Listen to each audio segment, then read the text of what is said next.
علموا أبناءكم للسباحة والرماية وركوب الخيل. بسم الله الرحمن الرحيم، والحمد لله رب العالمين، والصلاة والسلام على أشرف الأنبياء والمرسلين.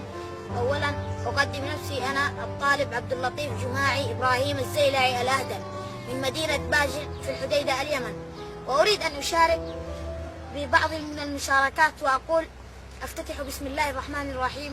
يا أيها الذين آمنوا قوا أنفسكم وأهليكم نارا وقودها الناس والحجارة، صدق الله العظيم. فقال له: يا أحنف، ماذا تقول في الولد؟ قال: عماد ظهورنا وثمار قلوبنا، ونحن لهم أرضا ذليلة وسماء ضليلة، فإذا غضبوا كفرتهم يمنحوك ودهم. حال الدنيا عمره ما يكتمل.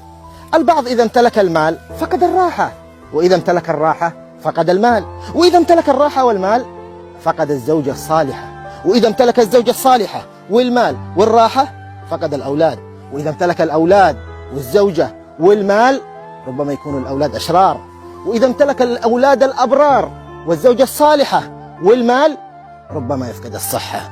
باختصار، عمر الدنيا ما تكتمل. أراكم على خير.